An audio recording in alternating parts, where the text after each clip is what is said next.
Today's tutorial is for an ink-inspired black and white or monochromatic acrylic tree painting. What we are going for with these painted trees is a snow-covered effect.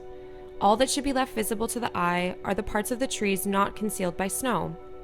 These are the parts that we will actually paint and will help to create the snowy shadow-like effect that we want to achieve.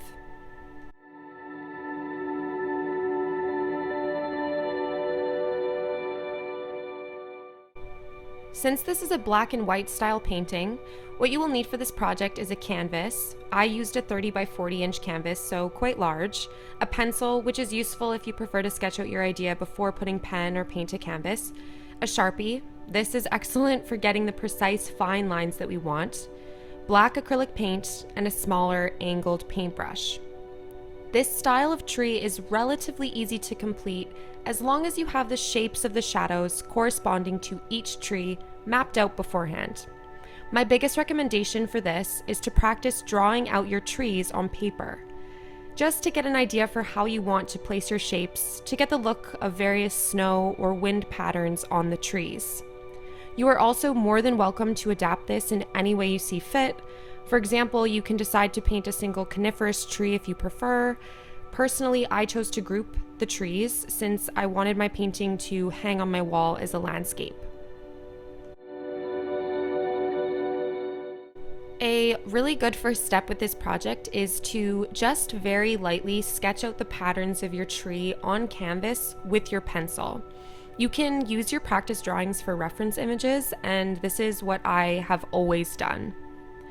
However, you can also completely skip this step and decide to go right to drawing your shapes in Sharpie, or you can also just go right to paint.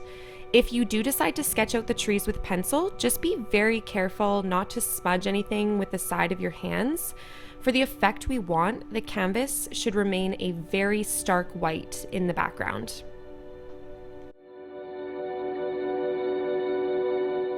The trick for getting this effect to really work, or pop, is to have a combination of what I like to think of as about 3 sizes of your shadow shapes.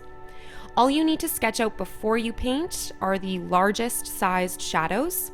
The remainder of the sizes needed, this would be the medium or the small sized shadows, you can definitely just complete with paint. As you can see, I have sketched out the larger shadows of my trees with pencil and with Sharpie before filling them in with paint. For this layered landscape effect of these snow-covered trees, make sure that you have some of the tree bottoms extending farther down the canvas than others. For some perspective, I have my middle tree as the focal point of the painting, with the tree to the right of the middle and the tree to the far left of the middle coming in close behind it.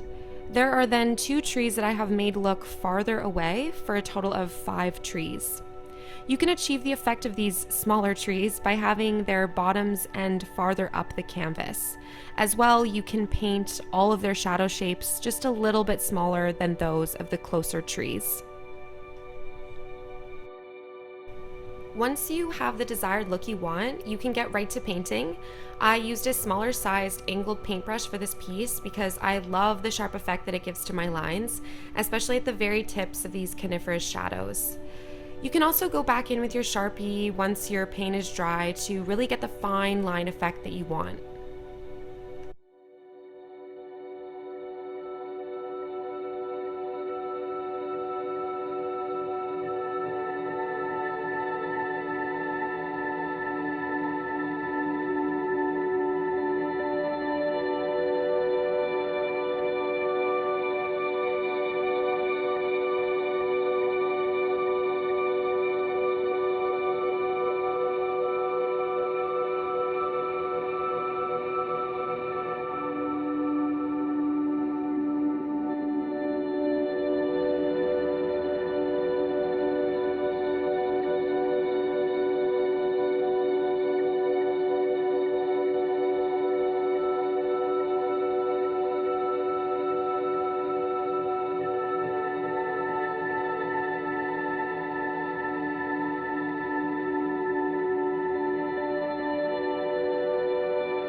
Once you've painted in all of those larger size shapes, you should begin to see how all together this is beginning to create the bare bones of your coniferous trees. Once your paint is fully dry, you can go back in to add your detail. Since I added some texture to my acrylic paint as I went, I allowed my canvas to dry for a full 24 hours before adding in my finer details. This, of course, comes in the form of those medium and small sized shapes that we talked about a bit earlier.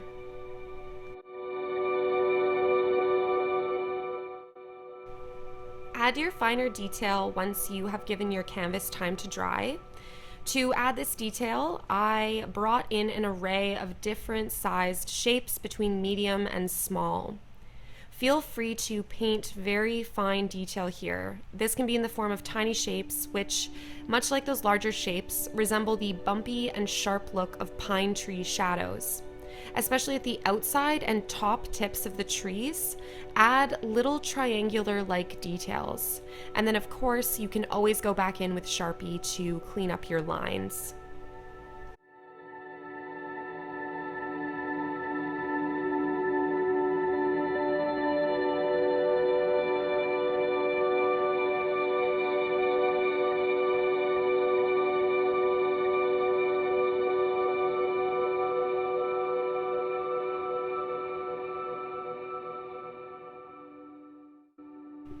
Feel absolutely free to add as much or as little finer detail as you want. Do remember that given the look and the effect that we are going for here, sometimes less is more. What I've done is I want most of the shadows to be showing up on that left-handed side, so I have less detail or smaller details added to the right-handed side.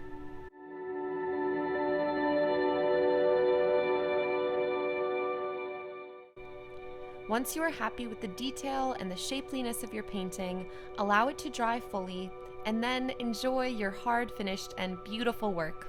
Thanks so much for watching.